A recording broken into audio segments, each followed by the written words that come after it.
Euzubillahimineşşeytanirracim. Bismillahirrahmanirrahim. Esselamu aleyküm hürmetli qarindaşlar. Sual ve cevap namlıq programımız arqılıq sizler bilen yeni özgürüştük.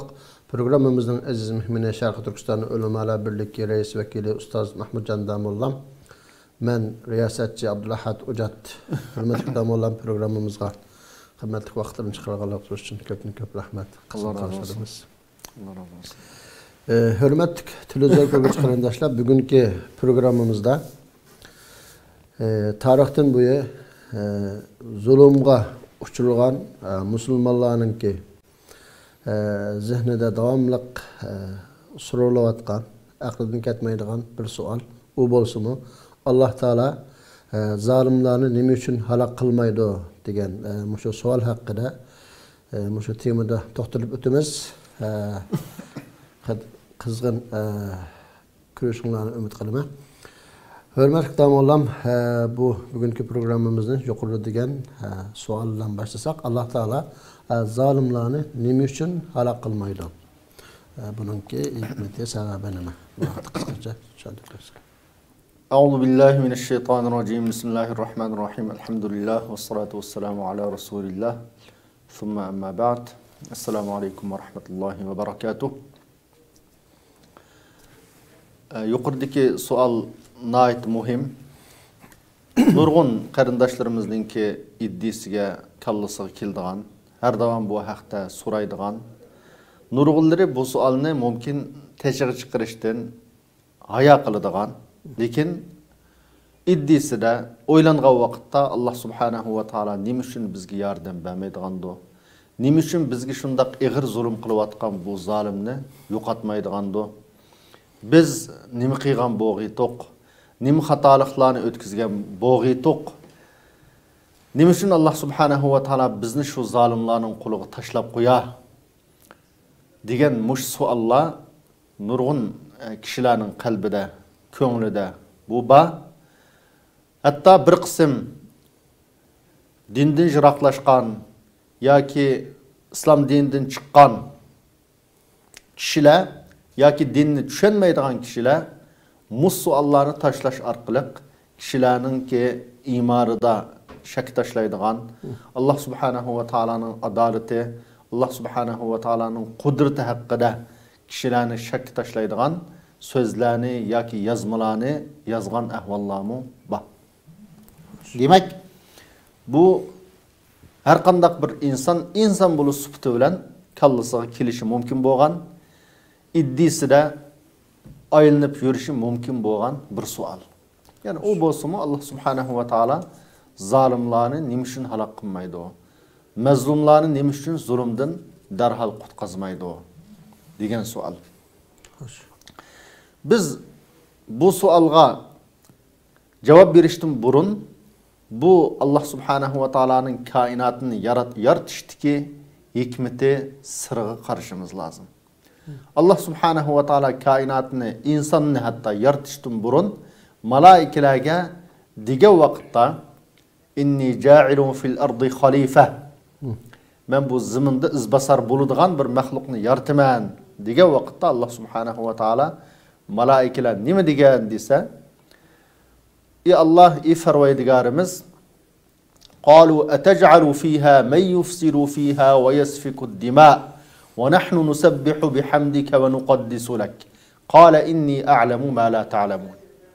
Ey Farvoydigarimiz, sizlar ash zaminda buzg'unchilik qiladigan, birsining qinini to'kadigan bundaq maxluqni nima deb yaratilar? Biz sizni har doim maqtab tursak, sizni paklab tursak, sizni ulug'layotsak, nima deb unda qon to'kadigan, buzg'unchilik qiladigan, birsiga zulm qiladigan bunda maxluqni yaratilar degan vaqtda Allah subhanahu va taala qala inni a'lamu ma la ta'lamun. Men sizlar bilmaganni men bilaman degan. Demak, bu oyatdan malaikalarningki bu savolni so'rashidan insonning tabiatida, ya'ni insonlarda buzg'unchilik qilish, qon to'kish, birsini bo'zak etishdan iborat bu yomon axloqcho insonning tabiatida mijozda borlig'i. Buni Allah subhanahu va taala vahiy orqali, payg'ambarlarni avatish orqali, aslitish orqali ba kishilarga zulm qilish xato kishilarninki mol mulkini elib olish xato, zaminda buzg'unchilik qilish xato deb nurg'un Alloh subhanahu va taolo cheklash orqali bu insonni sinagan. Kim mush Allohning buyruqlarini ijro qilib, mushundaq buzg'unchilikdan, fasodchilikdan, qon to'kishdan, zulmdan yiroq yashay oladi? Kim Allohning buyrug'ini dafsandi qilib, qon to'kib, buzg'unchilik qiladi degan bir sinoq dunyosi bu. Sinoq dunyosi bo'lganligi uchun shunga bu dunyoda zulm bilan mazlum tarixdan buyon davomlashib kelgan. Tarixdan buyon bu her qandaq bir insan, meyli musulman bo'lsin, meyli kafir olsun, dünyanın hem yerdirgidek zalim ba, mazlum ba. Bu yalğız musulmanlar bayadlam emas. Yani demek zalim faqatla musulmanlardan başka, kafirlerin kulundan kelmeydi. Yani musulmanın içindeki özü musulman zalimlardan mı? Özü musulman turup zulüm kıldıqanlar ba, kafir turup özünün kafir xalqlarga, özünün fuqaralarına zulüm kıldıqanlar ba. Mesela Rwanda deymiz, Afrika'da nurgun iki kabile oturusunda kan tökülüp nurgun adam ölgen. Avrupa'da 2. Dünya Uruşu'da, 1. Dünya Uruşu'da neçe milyon adam ölgen, hemiz Hristiyan mesela. Keyin Amerika'da mı esli xalq bilen, keyin Avrupa'dan köçep bağan İngilizler oturusundaki xapalıqda neçe milyon insan ölgen. Demek bu zulüm bu zımında bağır. Bu birinci nokta. Her qandaq bir insan, her qandaq bir Müslüman bilişik tegişlik. Andın bu müminler bilen, Müslümanlar bilen kafirlar oturusundaki köreşte, kafirlarninki Müslümanlarga zulüm qilishi, bularning qanni tüküşide nima uchun Allah subhanahu va taolo kafirlarni darhol jazolamaydi, darhol yo'qotib etmaydi bu zolimlarni desa, Allah subhanahu va taoloninki kainotdagi prinsip qonunlarining biri Allah subhanahu wa taala fırsat berdi insanlara, meyli bu insan zalim olsun ya ki mazlum olsun, lekin bihuda taşlap koymaydı. Allah subhanahu wa taala zalimni birinci qatim kichikkinam zulmni qilib bo'g'icha halok qilmaydi.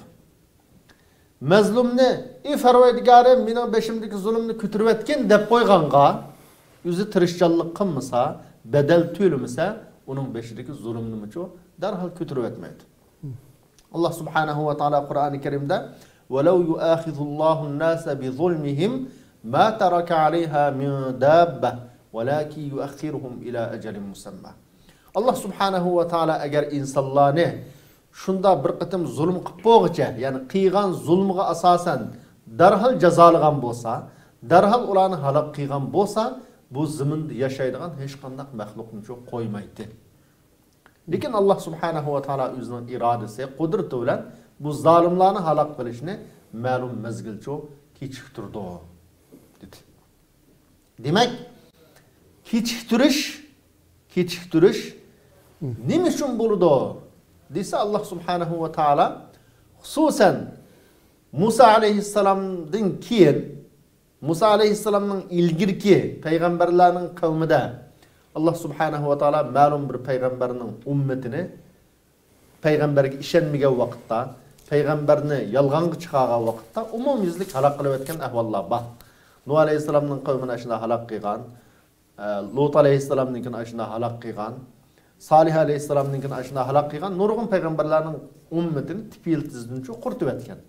Lekin Musa alayhissalomning zamoniga kelgandan boshlab desa, bu yerda Firavunni halok qilgan bo'lsa-mu Allah subhanahu wa taala, lekin bu mazlum millatmi o'zininki yo'lni bilmagan, haqni tunimagan, Allohning qudratini ashunda aniq ko'rib turib, yana Allah subhanahu wa taolaga haqiqiy rostchil iymon bilan ishinib yashamaganligi uchun Allah subhanahu wa taolo kafirlar bilan urush qilish orqali g'alaba qilsangiz, andan mazmun sizninki degan prinsipni Allah subhanahu wa taala o'tirib qo'ydi. Alam tara ilal mala'i min bani Israila min ba'di Musa iz qalu li nabiyyin lahu ba'ath lana malikan nuqatil fi sabilillah.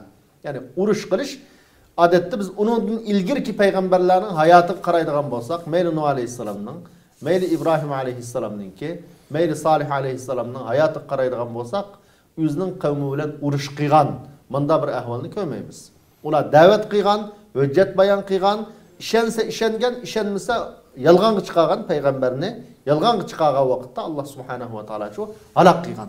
Lekin Musa alayhissalomdan keyin chu desa, bu kafirning halok bo'lishini odat mu'minlarning qo'li bilan, urush bilan, jihad bilan mu'minlar ya g'alaba qildigan yoki o'zini yaxshi yetishtirmasa, sabablarni joyida qilmasa, mag'lub bo'lishga bog'lab qo'ydi. Kafirni tüp yıldızdan onda halak kılıdığan bunda iş yok. Bu İslam ümmetine. Ustaz müşahede sözünü biliyordum da. Yani yukarıda söylediler Allah Teala bir mesela mazlum Müslüman Allah Teala kol kötürüp ya Allah beşimdeki zulümle medeni kötürüp de dua kılış bilen lan bu zulüm kötürülmeydi. Dilla onu dinkin yani bu mazlum halk bunun için hareket kılış gerek. Yani zulümünü beşini kötürüş için degenini kıstırıp ötler. Bunundaki maksat bu yerde Allah Teala Müslümanlarını yani bu şu zalimge karşı turuştun ibaret bir hareket bilen, amellen, ibadet arkalık sınaş üçün şunda kalamdı. Bu şunda desek bulamdı. Elbette bu dünyadaki hikmetlerinin yani zalim bilen, mazlum ya ki Müslüman bilen kafir oturustiki ya ki hak bilen batıl oturustiki küreşlerinin bir nişanı yani sınak elbette. Sınak. Bu Allah subhanahu ve taala adette yani o sualga çözsek mesela yani bu müminler bilen zalim kafirler oturusta bu şunda sınak bulamdı dese elbette sınak buldu. Sınak bulmağa vakitte rastgele kişiler bilen özünün imanında samimi rastgele kişiler bilen özünün imanında yalgancı, davaçı, quruq davanı kıldığan adamların farkını ayırığını bulmaydı. Şunun için Allah subhanahu ve taala sınak yani biri zalimi karıştırışının ki bütün harekette yani türlerinin hemmisi yani o şekilde ibadet hesaplanamdı bu meselenin bir. Elbette Allah subhanahu ve taala Kur'an-ı Kerim'de وَلَا تَرْكَنُوا إِلَى الَّذ۪ينَ ظَلَمُوا فَتَمَسَّكُمُ النَّارِ dedi. Yani iyi müminler sıra zalimlarga qat'iy mayil olmanglar. Yani qat'iy ularni yaxshi ko'rmanglar. Ular bilan bir sebep bo'lib qolmanglar. Ular bilan hamkorlashib qolmanglar. Bunda qilib qolsanglar Alloh sizlarga davzaqqa kirsizlar dedi. Yani davzaq bilan bu oyatda tahdid soldi. Xo'sh. Ondan keyin yani başqa nurg'un oyatda masalan va a'iddu lahum mastata'tum min quwwa bütün müminlerini kafirlar bilan qarshi turishga, zalimlar bilan qarshi kurash qilishga tayyorlik qilishga buyurdi. Hatta min quwwa deb nakira keltirdi bu. Olimlar nima uchun mushundaq qilqi tunishsiz bo'lgan, aliflamsiz keltirdi desa, bu yerdagi maqsad qo'lingdan kelgan tirishchanlikni qil demoqchi. Alloh subhanahu va taolo bir mu'mindan qo'ldan kelmaydigan, o'zi kuchi yetmaydigan tirishchanlikni chiqarishni talab qilmaydi. Qo'lingizdan nima kelsa, imkoniyatingizdan nima bo'lsa, shu tirishchanlikni qilib tayyorlik qiling degan bo'ldi bu oyatning ma'nosi deb tafsir qildi olimlarimiz. Shuning uchun kafirga qarshi turish, mayil bo'lmaslik, hatto kafir qarshi bir og'iz so'z qilishning o'zi ibodat. Buni har qanday bir musulmoncha ibodat deb tunish lozim. Ya'ni kafir qarshi turishni, ya'ni zolimga, yurtimizni besib olgan tajovuzchilarga qarshi turishni ibodat deb bilish lozim. Uningki hajmi, turi nim bo'lishdan qat'iy nazar shundoq. Nim bo'lishdan qat'iy nazar. La tahqiranna minal ma'rufi shay'a payg'ambarimiz sallallohu alayhi va sallam siz har qanday yaxshilikni kichik sanamang dedi. Kafirga qarab g'omiyib qarashning o'zi bir yaxshilik. Xo'sh. G'omiyib qarashning o'zi. Nima payg'ambarimiz bu avadan yani yüzümüz tapamdıq bu gapni desa payg'ambarimiz bizga nima deb ko'rsatdi desa qandaq bir odam man ra'a minkum munkaran falyughayyirhu bi yadihi faman lam yastati' fa bi lisanihi wa man lam yastati' fa bi qalbihi dedi. Demak müşahada bir xatoni, zulmni o'zgartirish uchun eng boshda qo'l bilan o'zgartirishga buyurdi. Qo'l bilan o'zgartirishga qodir bo'lmaganlarni til bilan buning qarshi turishga buyurdi. Til bilan o'zgartirishga qodir bo'lmaganlarni dil bilan bo'lsa-mu, qalbida bo'lsa-mu buni yomon ko'rishga buyurdi. Qalbi bilan yomon ko'rish deganlik mumkin ko'z bilan, qarash bilan ifodalanishi, masalan, nima bilan ifodalansa, zolimga qarta har qanday kichik ish bo'lsa-mu, bu bir ibodat. İbadet deb tungan vaqtda bu zolim qarshi turishni turishdan inson qat'iy bo'shab qolmaydi, qat'iy sal qarab qolmaydi. Men bir katta bir amalning ustida deb tunaydi. Shu chaqda izchil zalimga qarshi to'g'ini bo'ladi. Biz suolimizningki shu nima uchun kechikdi desa, birinchisi kafirga mühlet berish. Zalimga mühlet berish. Bir ish qatimliq zulm bilan halok qilmaslik. Agar bir ish qatimliq zulm bilan halok qilayotgan bo'lsa, Makka mushriklarini Allah subhanahu wa ta'ala Rasulullah'a ve Müslümanlarga başta halok zulm qilganda halok qilib o'tdi. Halok qilib o'tgan bo'lsa, Müslüman tabiiy holda keyin islomga as qo'shgan, islomga tuhfa qo'shgan nurg'un musulmonlar bo'lmaydi. Lekin ular zulm qildi. Allah subhanahu wa ta'ala ularni halok qilmay fursat berdi. Payg'ambarimiz sallallohu alayhi va sallam sahobalar bilan kurash qildi. Mayli da'vat ko'rishi bo'lsin, keyingi vaqtda jihad ko'rishi bo'lsin, o'lganlar o'ldi, hayot qolganlar musulmon bo'lib islom uchun nurg'un tuhfalarni qo'shdi. Islom zaminining hammasi shu. Masalan, bizning zaminimizda boshda islom dini Qashqarga kirgan bo'lsa, Qarxonlar zamonida, keyin islom dinining umumlashishi uchun az deganda 3 asr vaqt ketdi Sharq Turkistonga. Shu 3 asr ichida Kucha xandonligi bilan, Xotan, uyan buyan bilan nurg'un urushlar bo'ldi shu chaqdagi butparast xalqlar bilan. Agar kichikkinam urush bilan ya ularning musulmon qilgan kichikkinam zulmi bilan Allah subhanahu wa ta'ala ularni halok qilib o'tgan bo'lsa, balkim bizning yurtimizdagi, Xotandagi ya Kuchadagi nurg'un insonlar halok bo'lib ketdi. Lekin Allah müminlarning, musulmonlarning qo'li bilan o'tirdi, kurash bo'ldi. Nurg'un urushlar bo'ldi, o'lganlar o'ldi, nurg'un odam hayot qilib, Allah ularni umumiylik halok qilmaganligi uchun musulmon bo'ldi, keyin musulmon bo'lish orqali islomga nurg'un tuhfalar qo'shildi. Shuning uchun Allah subhanahu va taolo insonlar aldirgandek aldirmaydi. Allah subhanahu va taoloning bir sifati sabur. Sabur degan sifati bor. Bu vaqtda Abul Hasan al-Ash'ari radhiyallohu anhu dan bayon qilingan bir hadisda Payg'ambarimiz sallallohu alayhi va sallam nima degan desa, la ahad asbaru ala azan yasma'uhu min Alloh azza va jal innahu yushraku bih va yuj'alu lahu al-walad thumma huwa yu'afihim va yarzuquhum. Azardin, ya'ni ig'ir keladigan, mayli labzi bo'lsin. İnsan bir insonga ig'ir keladigan azardin anlagan narsiga, ya'ni aziyatdan anlaganga Allohdan sabr qiladigan hech qanday bir maxluq yo'q, Alloh yaratgan maxluqlar ichida. O Allah subhanahu va taologa shirik keltirildi. Ya bandalar Allohning sheriki va deydi, Allohning qizi va deydi masalan. Allah subhanahu va taoloning balisi va deydi. Ashundaq tursa Allah subhanahu va taolo u bandalarni sog'lom qiladi, salomat qiladi, baloy ofatdan saqlaydi, ham ularga rizq berdi. İmam Xattabi rahimahullah bu yerda as-saburning ma'nosi nima desa, Allah subhanahu va taolo gunoh qilganlarni jazolashga oldirmaydi. Gunoh qilganlarni, osilik qilganlarni, zolimlarni jazolashga oldirmaydi, balki ularga fursat berdi, muhlat berdi, ular bir tavba qilib qolsa, haq yo'l qaytib qolsa, to'g'rim tunib qolsa, o'zining zulm qilganligini tunib, zulmdan yenib qolsa deb fursat berdi deganlik deb tafsir qilgan. Shuning uchun birinchisi muhlat berish, zolimni darhol halok qilmaslikda, ikkinchisi cho desa, Allah subhanahu va taoloning sabr degan sifati bo'lg'achqa, mus sifatiga loyiq zolimni darhol halok qilmay, azoblashni, jazolashni bir azcho kechiktirishdan maqsad. Kechiktirish mana bu zolimning halok bo'lishini biroz kechiktirishdagi maqsad shu. Hikmat. Xo'sh, ustoz, unda 3-savolga kelib qoldik. Alloh taolo musulmonlarni nima uchun, ya'ni bu zolimlarning zulmi bilan sinaydi? Masalan, bizda ko'p kishilar deydi, Alloh taolo bu bizga Xitoyni nima ishqa musallat qilibdilar.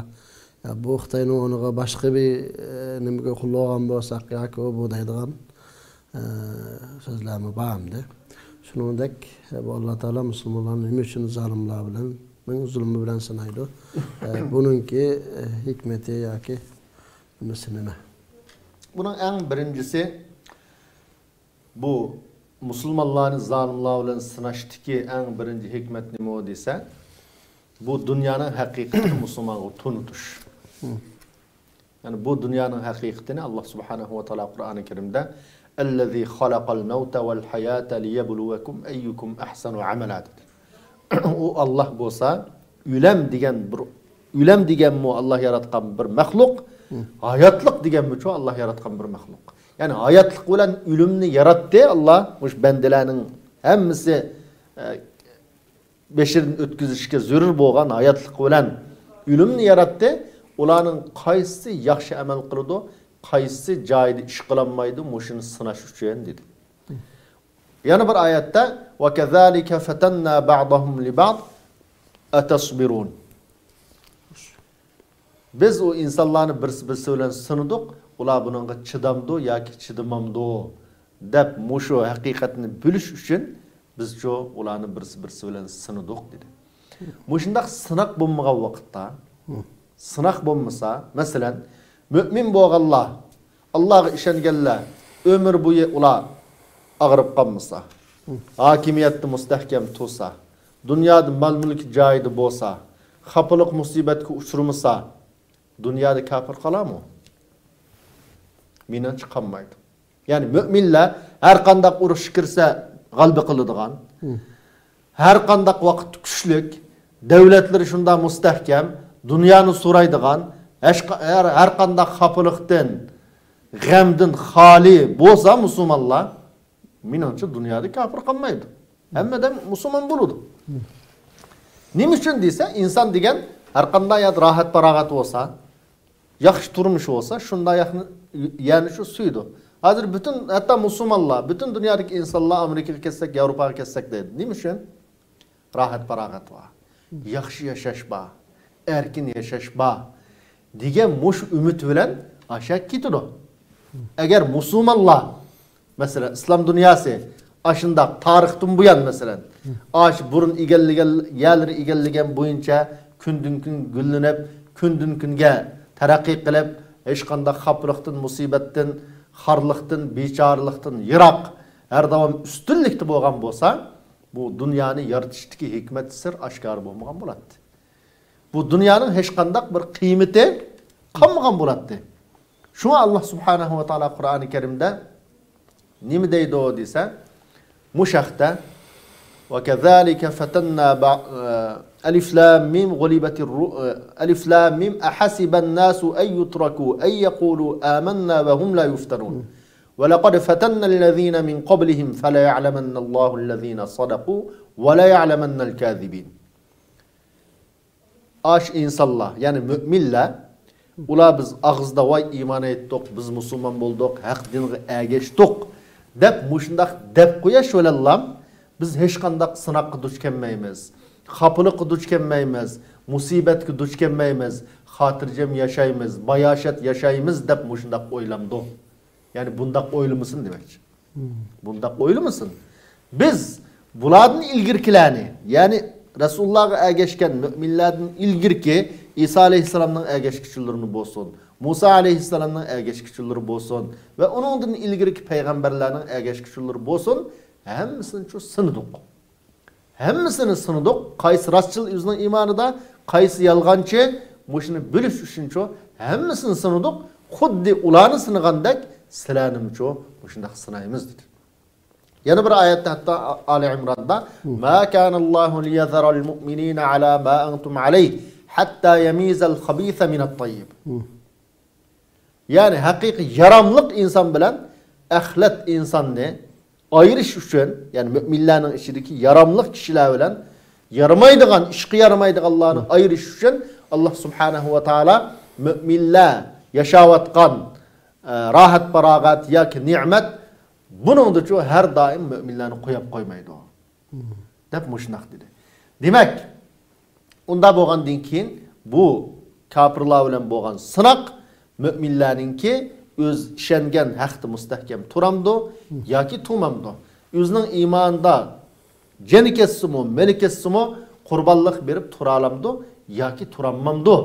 Degen müminin rastçıl ya ki yalgancı çıkelliğini sınaş üçün Allah Subhanahu ve Teala çoğu insanların birisi bilen sınaydı. İkinci, bu şunun kuşap, biliş gerek ki her kandak bir mümin, ma dünya biz yaşavatkan, bu mükafatlaş dünyası emez. Yani müminni özünün iman etqanlığı üçün mükafatlaydigan, kafirni kafir bolğanlığı üçün jazalaydigan dünya emas. Eğer unda bolup qalgan bolsa, qiyametning hech qanday ahmiyeti yo'q. Allah subhanahu wa taala qiyametni amel qilmay, dunyoda qilgan amalning ya jazosini ya mukofatini tortirgan ya qilib yaratdi.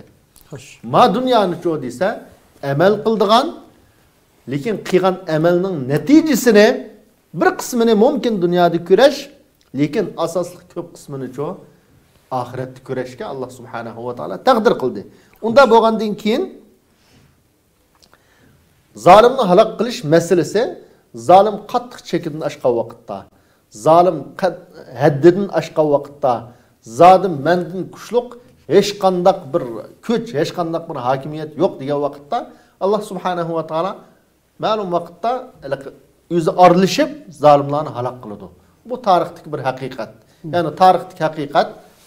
Masalan, tarixda nurg'un qurilgan, mayli Osiyoda bo'lsin, mayli Yevropada bo'lsin, nurg'un katta hokimiyatlar, imperiyalar cho'kkan, vayron bo'lgan.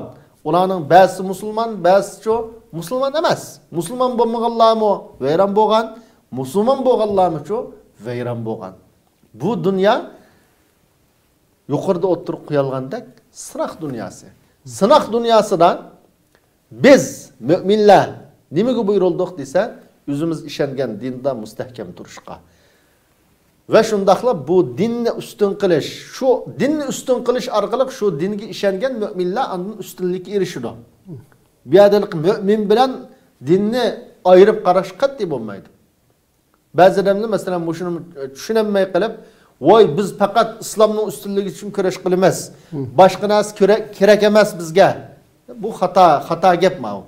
Şu İslam üstün bo'lgan vaqtda şu islomga ishongan mu'minlar üstün bo'ladi. Masalan, Qur'oni Karimni aeroplanga chiqib ayrim, uchusak islom üstün bo'lgan bo'lamdi? Albatta unda emas. Yoki sabab dunyosi bo'lganligi uchun şu islom diniga e'tiqod qilgan musulmonlar kuchli bo'lsa, islom kuchli. İslam kuchli bo'ladi. Bu ikkisi birsi-birsiga bog'langan narsa. İslam musulmon bilan kuchli bo'ladi. Musulmon bilan shuni ishongan kishilar bilan kuchli bo'ladi. Shuning uchun bir odam masalan men musulmonlarning ustunligi uchun kurash qilaman desa bu xato gap emas. Shu musulmon kuchli bo'lgan vaqtda, musulmon ustun bo'lgan vaqtda andin islom dini ustun bo'ladi. Shuning uchun biz bütün xalqimizdan talab qildigan, chin turishni umid qildigan narsa nima desa, bölüşünü ümit kıldıgan birincisi bu dünyanın sınaq dünyası ikenligi. Sınaq dünyası ikenligi. Bizni müminlerini Allah kafirlar bilen sınaydıganlığı. İkincisi bu dünyanınki kafirlarni zulüm qilganlığı üçün jazalaydigan, müminlerini iman etganlığı üçün mukafotlaydigan dünya emasligi. Belki mukafotı bilen jaza insan ölgenden keyin ahiretde bulduğanlığını bölüş. Mana bu bizni haq yo'lda mustahkam turishga yetaklaydigan, bizni haydaydigan eng muhim nuqta. Xo'sh, Alloh razı olsun ustoz. Oxirida yani Allah Taala o'zining mu'min bandalarini yordamsiz tashlab qo'yamdi deydigan bir savol keldi. Buningga qisqa javob bersin. Tabiiy holda Allah subhanahu va taolo Qur'oni Karimda innalloha ma'al muttaqin. İnnallaha ma'al muhsinin. İnnallaha la yuslihu amalal mufsidin. Mesela. Dep nurgun ayetilde özünün müminler bilen bir ikenligi. Yaxşı qıldıqanlar bilen bir ikenligi. Buzğunçılarning qilgan işlerini qat'i yaxşı yolga ularni yeteklemeydiganligi, yaxşı ishni qilishga ularni nisb qilmaydiganligi to'g'riliq nurgun ayetlerini bayon qildi. Buningdan ham Qur'oni Karimda Allah subhanahu wa ta'ala'nın özünün qat'i unutmaydiganlığı, yani bendillerini qat'i unutmaydiganlığını Allah subhanahu wa ta'ala bayan qildi. Unda bo'lgandan keyin bu yerda unutib qilish yoki unutib qolmaslik biz buni insoniy moddiy tasavvur qilsak biz g'ayb bo'lgan iymonimizning masalaga keldik. Ya'ni Allohning unutib qolmasligi, mening yanjug'imda puljiq bo'lsa, tinim sağlam bo'lsa, davlatim bo'lsa, Maşinam bolsa, üyem bolsa, andın Allah meni unutup kalmagan buludu. Kaçan ki menin ağırıqcanken men, yancağımda pulum yokken, üyüm yokken, devletim yokken, maşinam yokken, muşunun qarğanda Allah meni unutup kalgan oqşaydı dep manda oylap qalsaqço, bu çağda biz gayb bolgan imanni to'g'ri bilenmegenligimiz belki dünyaniço, yani kimninki mal dünyası olsa, kimninki alahida dünyada hürmeti, orni, devleti olsa bu Allah yaxşı görgen bende. Kim biçara ya mezlum bolsa, ya pulu olmasa, imkaniyeti olmasa bu Allah unutup kalgan bendiyken diyen yakın çıkıdı bunundan. Bu aqidigi salsak, imanga salsak, g'aybga bo'lgan imaniy o'lcham bilan o'lchsak bu to'g'rimi desa, albatta bu to'g'ri emas.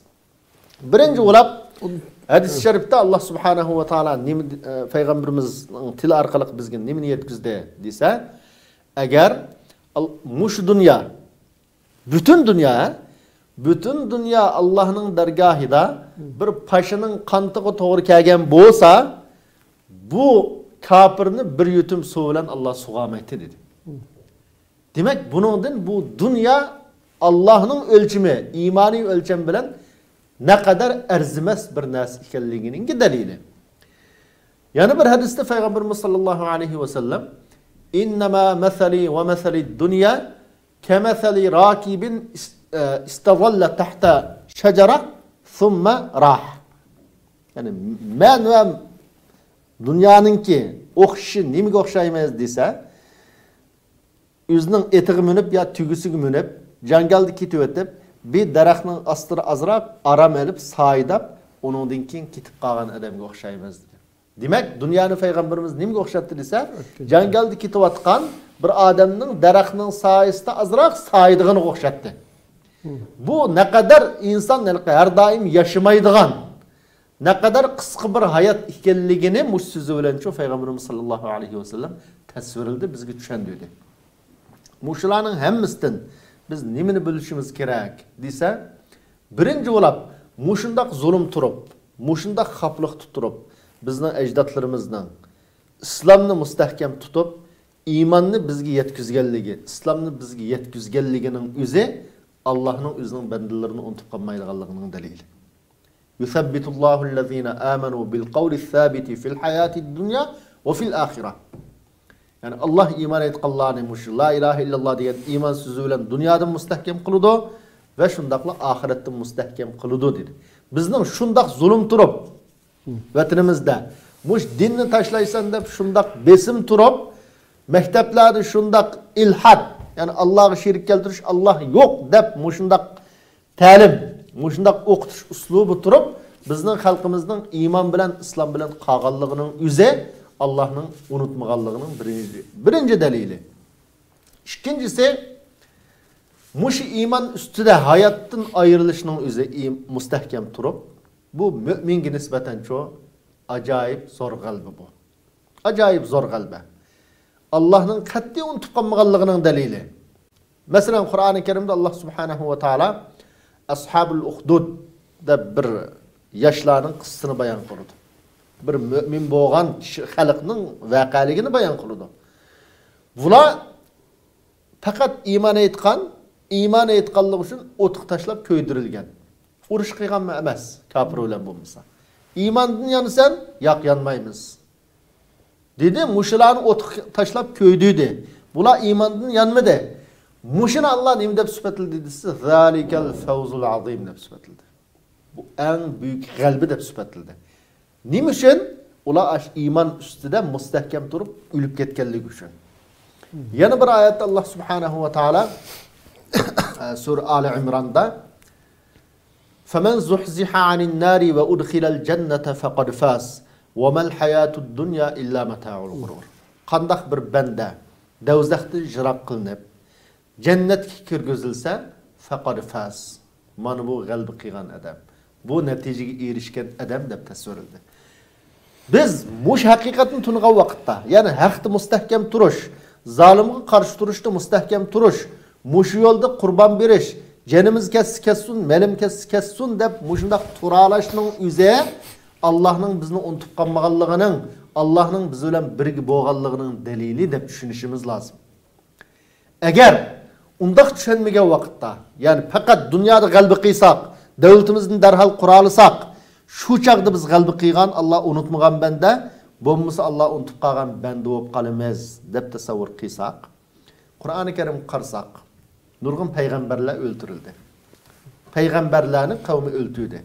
Bu peygamberler mağlup boğan bulamdı ya ki qalbi qıygan bulamdı. Ülüp gitiş bilen. Qalbi qıygan buldu. Elbette qalbi qıygan buldu. Haqda müstahkem doğanlık üçün. Mekke'de nurgun aciz Müslümanlar Sümeyye radıyallahu anhadek ve onundan başka Ammar ibn Yasir'nin anısıdırsa ve başkalar öldürüldü. Muşula öldürülgen, yani Mekke'de Müslümanlar kuşulmuştun burun, Mekke'deki vakitte zulüm kılınıp öldürülgenler Allah'ın dergahida imani ölçem bilen bula qalbi qıygan kişiler mi ya Allah unutup kalıp mağlup boğan kişiler mi? Elbette qalbi qıygan kişiler.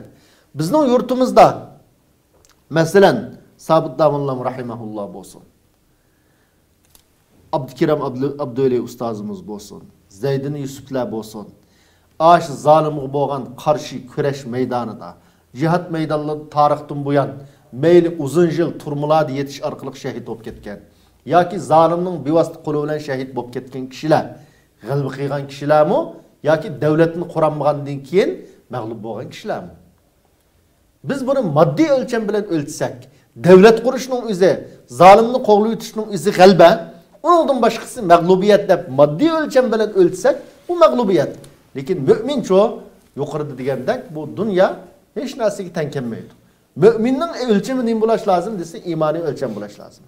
İmani ölçem boyunca Allah'ın Resulünün körsetken yürü boyunca ölçüge vakitta şu Sabit Damanlam rahimahullah bolsun. Abdülkadir Damanlam rahimahullah bolsun. Şu zamanlı da Muhammed Ali Tevfik Efendimli olsun. Şu 37. yıla 300 neçedemni köydürüp öldürüp tutken şansıya mesela. Şu vakti ülüp ketkenler ve onundan kiyinki muş Xitay zalimlerine, muş komünistler karşı duruş yolunda, meyli turmuda hak yolda müstahkem turup ülüp ketkenler bolsun.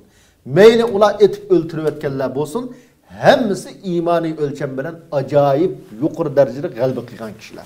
Allah ula bilen birgi boğan, Allah şu imanda müstahkem qıygan, Allah subhanahu ve taala acayip kollagan kişiler.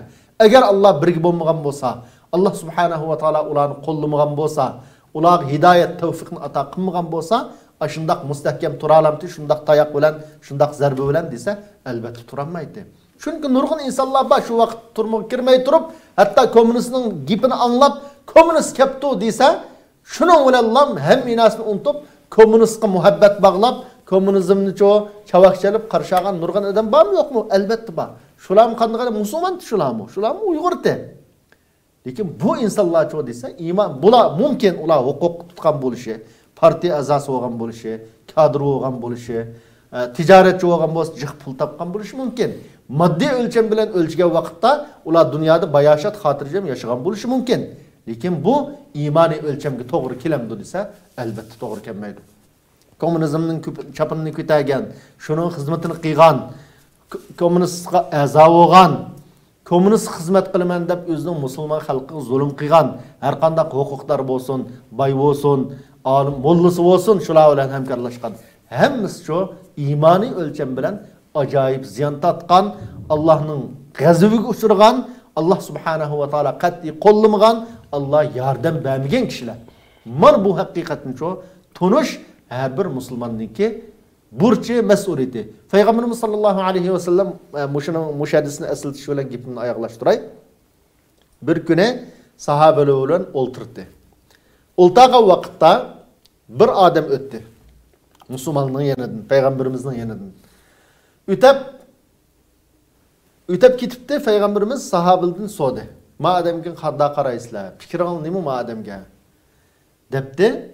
Sahabeler qo'pab, voy bu adam degan shunday hurmatga sazovor adam, iqtisodi va jamiyatda o'rni va har qanday adam gapini anglaydi va har qanday adam bir jidal bir xapliq aralashma kishilarning orasidagi xapliqni hal qila oladi, kimning qizini oladi desa ola oladi. ya elçi olsa biz sizga ep berishga haq qizini berdigan mushunda dаңlıq noç adam bu dedi. Yana birdamdan keyin yana bir adam o'tdi. Payg'ambarimiz ma adamga qanday qaraysizlar deb so'radi. So'rgan vaqtda sahobalar voy bu bir bechora adam bu. Bu adamning pulimi yo'q, melimi yo'q, obro'yi yo'q, haq gapini anglamaydi, haq qizini bermaydi. Hech qanday jamiyatda bir ta'siri yo'q adam dedi. Degan vaqtda payg'ambarimiz iymoniy o'lchamni o'ttirib qo'ydi kishilarni o'lchashda. Mushunda adamdan birisining bo'g'ini abiyatin qislar ajoyib jamiyat obro'yi va degan odamdan dunyo to'lab ketgan adam bo'g'indan manda adamning birisining bo'g'ini afzal dedi. Demak, bu iymoniy o'lchamni payg'ambarimiz sollallohu alayhi vasallam bizga ko'rsatdi. Shuning uchun har qanday bir musulmon o'zi yaxshi yo'lda ekan, taat ibodatlar joyida ekan, o'zining Allohni bo'lgan muhabbati joyida ekan, zolim bo'lgan nafrati joyida ekan, u yanjug'ida pul olmay qolsimi, bugun atoliyada bir yerda ishlayotgan bo'lsimi, qiyinchilikda bo'lsimi, Alloh meni qo'llagan banda ekanman. Alloh men bilan birga ekan deganni tunishi lozim. Mush haqiqatni tunigan vaqtda biz birinchi o'lab o'zimizning islomi bilan, iymoni bilan faxrlanamiz. İzzat his qila olamiz. Agar buni tunmay biz dunyoviy o'lchamga shundoq o'tdik, mashina bilan kishilarningki o'lchimi, yaxshi yomonligi, o'rin jamiyatlik o'rni ya mashinasi ya uyi yoki buni bilan bo'lib qolsa, bu chaqda biz aqida tarafdan eg'ir xatolashgan bo'lamiz. Alloh subhanahu va taolo hammamizni iymoniy o'lcham bilan hayotimizni o'lchaydigan, kishilarga bo'lgan qarashlarimizni iymoniy prinsipni asos qilgan asosda boshqalarga baho bera oladigan, zolimni qat'iy do'st tutmaydigan, zolimga nafrati aniq, haqiqiy yaramliq musulmonlardan qilsin. Allah razı olsun. Ben ahırda bir narsani ta'kidlash uchun bir solmoqchi. Masalan, tarixdan buyon din yo'lida yoki haq yo'lida mustahkam turib shahid qilinganlarga Alloh taolo va ularga bir yordam qilgan bo'lsa, ular g'alaba qilgan bo'lsa, ayni shaklda shularningki haqda mustahkam turishi orqali boshqa musulmonlarga yordam qilgan. Har ikkinisi yana bir yerda qo'sh yordam kelgan, g'alaba bo'lgan deyish mumkin shundami? Tabiiy holda har qanday vaqt, masalan, hatto shularningki haq yo'lda mustahkam turish orqali shuni ko'rgan ibrat og'alar taxama dinga chin asilgan, haqqa taxama chin asilgan, bularning soni ko'paygan. Mushuning o'zi bizga ya'ni Allohning yordami ekanligi, bizning qalbi qilganligimizga dalolat qildi desak. Albatta. Bu Alloh subhanahu va taolo zolim bilan musulmon o'rtasida kurashda, masalan, bu yerda bir hadisni eslatkim keldi. Abu Sufyan radhiyallohu anhu musulmon bo'lishdan ilgari Suriyaga Hiraklning yanına bardı. Bu hemimiz o'qganli bildigan bir masala. Shu yerda buning bir savoli bor. Hiraklning bir savoli bor. Sizlar bilan Muhammad o'rtasidagi urush qanday bo'layotdi deb so'raydi. So'rsa bu javob berdiki, al-harbu baynana va baynahum sijal dedi. Biz bilan Muhammad o'rtasidagi urush sijal degani bir qatim biz g'alaba qilamiz, bir qatim u g'alaba qiladi. Mush shaklda davomlashyapti desa, payg'ambar bilan uning qarshi turganlar o'rtasidagi urush mana shunday bo'ldi degan. Bundan biz nimani bilib olamiz desa, musulmon bo'lganligi uchun urushda har doim g'alaba qiladigan ish yo'q. Kafir bo'lganligi uchun urushda har doim g'alaba qiladigan ish yo'q. Bu urushda g'alaba qilish ya mag'lub bo'lish tabiiy holda, masalan, Uhud Badr urushida musulmonlar g'alaba qildi. Payg'ambarimiz batdi. Uhud urushida musulmonlar mag'lub bo'ldi, payg'ambarimiz batdi. Payg'ambarimizning bo'lganligi urushda g'alaba qilishga yoki mag'lub bo'lishga sababchimi desa yo'q. Tabiiy holda payg'ambarimizning duosi va nurg'un tarafdan muhim. Unda deganlik uni sal qarash emas. Lekin bu yerda bu kafir bilan bo'lgan urushlarni Alloh subhanahu va taolo sababga bog'ladi. Siz sababni qo'lingizdan kelishicha tirishchanlikni qilsangiz, sababni qilsangiz, g'alba qilasiz, Alloh g'alba ato qiladi. Agar sababga sal qarsangiz, qo'mondonning buyrug'iga bo'ysunmasangiz, Uhud urushida bo'lgandek mag'lub bo'lsangiz degan haqiqatni tuntish uchun ummatga payg'ambarimiz hayot bo'lsa-mu, Uhud urushi uchun mag'lub bo'ldi nima uchun? Askarlar qo'mondonga bo'ysunmaganligi uchun. Shuning uchun urush tayyorlik bilan sababni joyida qilish bilan kirgan vaqtda mumkin Alloh subhanahu va taolo musulmonlarga g'alaba ato qiladi.